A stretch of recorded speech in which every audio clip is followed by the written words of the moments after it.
isn't very realistic. And so that's why I recommended the language that I did. And I put together just some pamphlets. I'll hand one out. So, Mr. Elmore, we're at your time, and I know you're going to hand some stuff out here, but I guess my question would come back to the discussion we had a minute ago. Are you more comfortable with the definition you'd proposed in your email correspondence of no more than 2 branches on either antler, or do you think no more than 3 points on either antler is more appropriate? Well, I'm concerned with the fact that branching isn't defined in NAC either. So I guess that would be a question that maybe law enforcement or somebody who's more familiar, I don't know if point is clearly defined, but I think that the goal here is simply, let's get it so spike tag holders can understand the definition, we can target the age class, have a higher rate of success, and everybody wins. Okay, great, thank you. Additional public comment?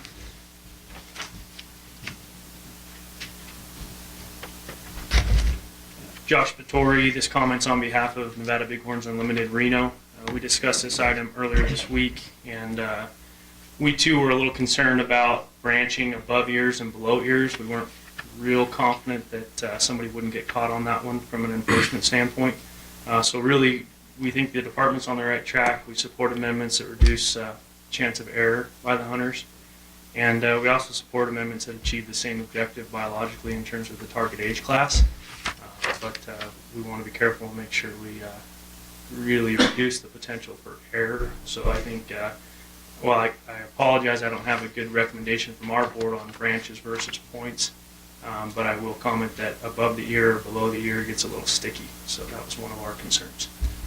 Okay. Additional inputs?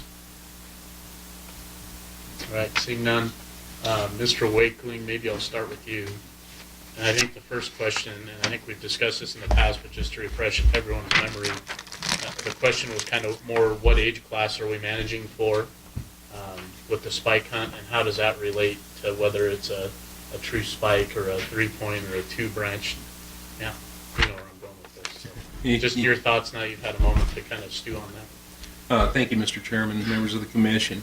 You know, when you're looking at the age class that we're trying to target with this, essentially, if you're looking at our antlered harvest, antlered elk harvest, as was pointed out, very few small antlered animals, 3 points or less, are harvested. Predominantly, when I initiated the town hall meetings for the harvest guidelines, one of the data points that I shared was what we see on the harvest of using resident rifle hunters. Resident rifle hunters, on average, and I'm going from memory, about 55% of those are successful. Of those 55% that are successful, 71% of those harvest a 6-point or greater. And so what we manage for with our bull harvest is a very conservative bull to cow ratio. And so in many cases, in reality, we're probably looking at 80 to 90 bulls per 100 cows in a lot of areas. Part of that is because of the conservative nature of our harvest structure. Part of it is our aggressive efforts at trying to reduce the elk populations, which we have to use the antlerless harvest. And so we do see a pretty heavily male skewed, when you compare them to other states' elk populations, we see a lot of those. And so in order to manage that and still preserve the quality that Nevada produces, what we have gone to are these spike harvests.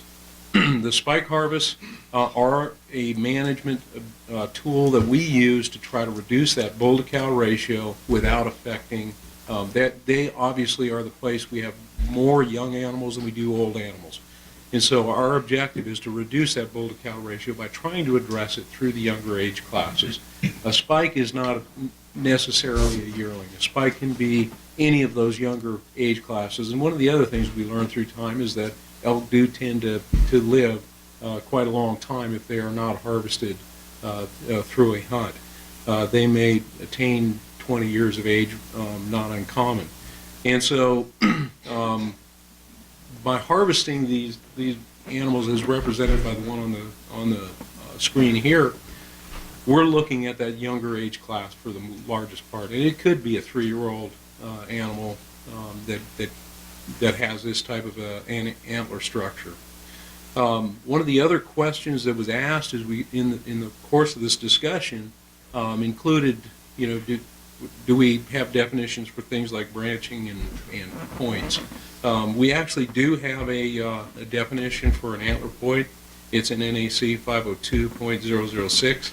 Antler point means a projection which is at least 1 inch in length with a length exceeding the width of its base, excluding the first point on the main beam, commonly known as an eye guard on mule deer.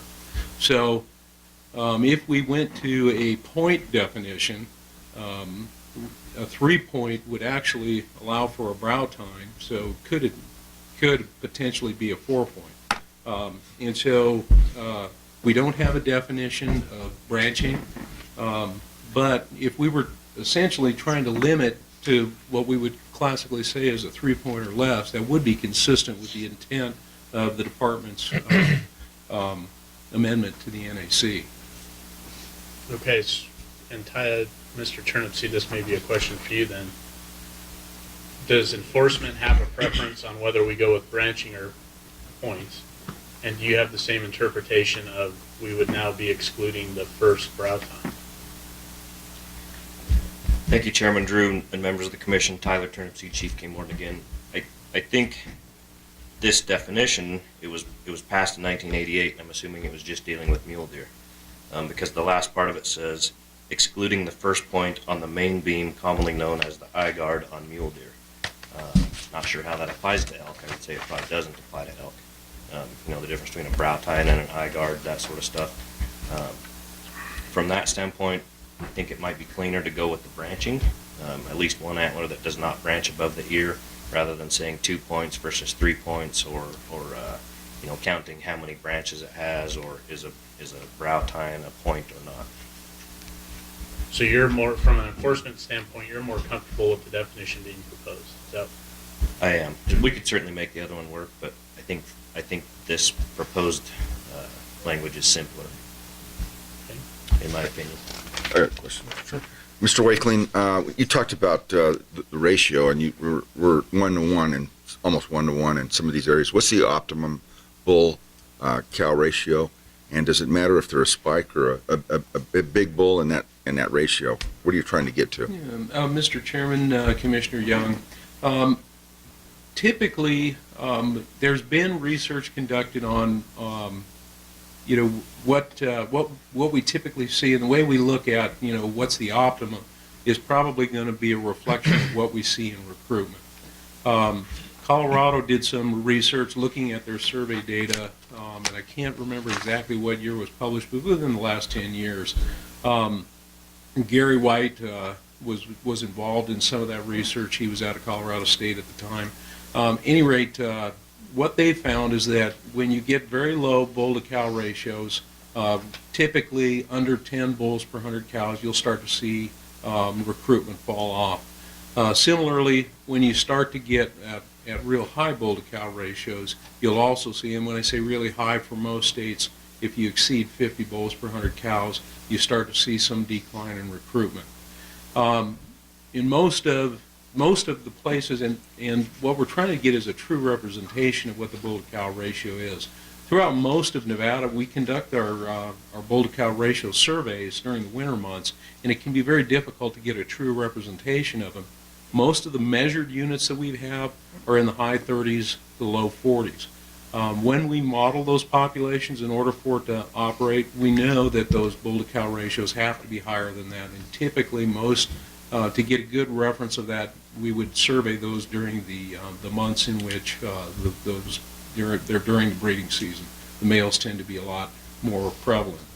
Now, having said that, and like I said, for our models to operate, they have to be substantially higher than that 40, and they're typically in the 80s at least.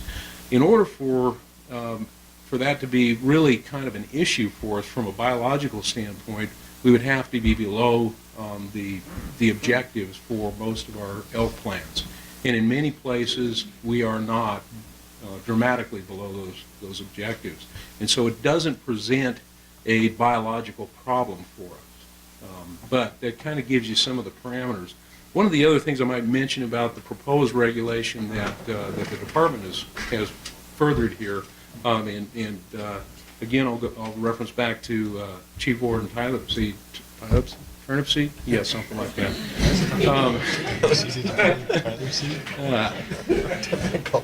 That's a new one. That one's going to leave a mark.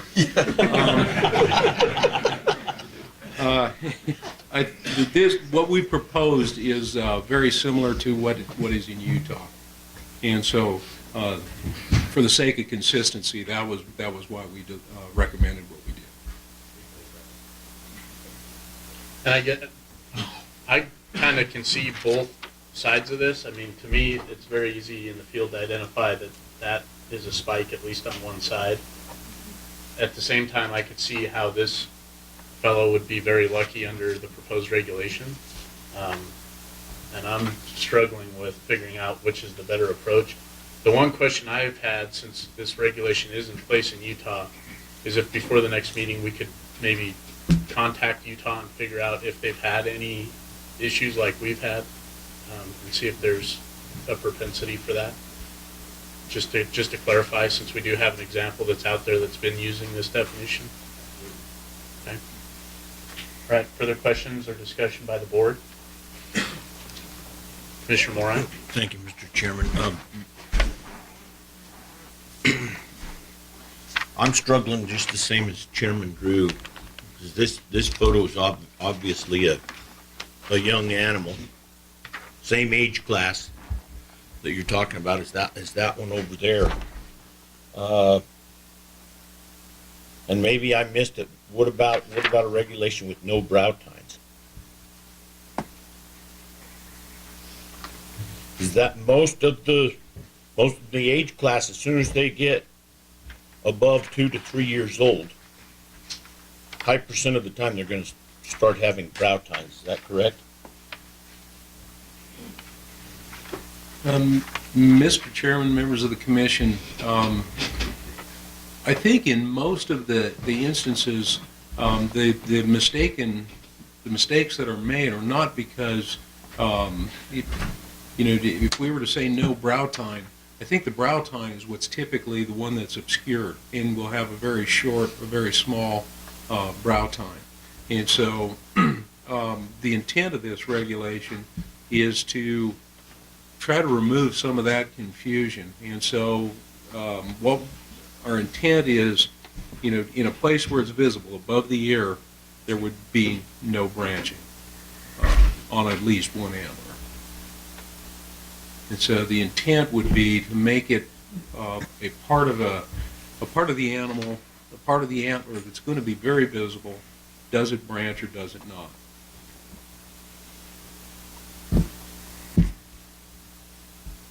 Yeah, I actually think Utah may have, or Montana may have the no brow tine.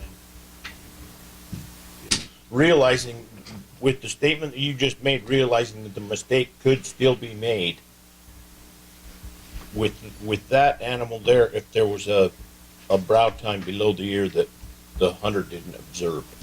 Mr. Chairman, Commissioner Moore, actually, if there was a brow tine below the ear that the hunter didn't observe, this would still be a legal animal because it branches below the ear. Yeah. Okay. If it branches above the ear. And so most of those brow tines are going to branch below the ear.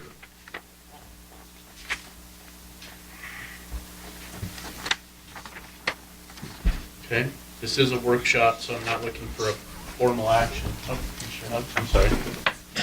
Yes, thank you. I just wanted to say, I'm just kind of listening to what you all have to say, but I'd like to say that I like that you're erring, to me, it seems like on the side of caution, when you're keeping that one, what do we call it, a spike, or before it starts to branch, you can almost guesstimate that that's a younger elk, and it's a conservative approach, and I think that's a safe approach.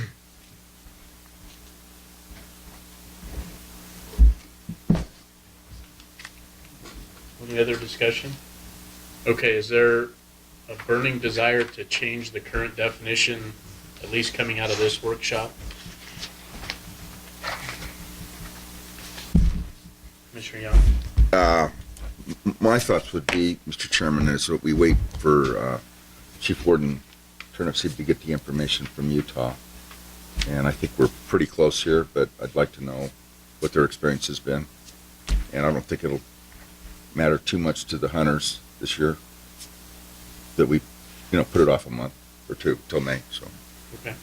Tyler, you think you could get that info by May for the meeting? Mr. Wakeling, would that work if we incorporated that in our discussion? Mr. Chairman, Commissioner Young, I think that would present us with no difficulty. Okay. So my inclination would be to move it out of workshop as is, with direction to staff to contact Utah to determine if they've had any issues, or what their percent of issues has been. So we have that data. And then if we get to May, we have the potential to take action. If there's a better idea that comes up, we can go one more meeting and figure it out then. Okay? Right. Thank you, Mr. Everyone Chairman. clear on that? Right. With that, we'll close item 20B, and I think what we'll do is in the interest of beating the lunch rush on a Friday, we will break for lunch, and we will come back at 12:30.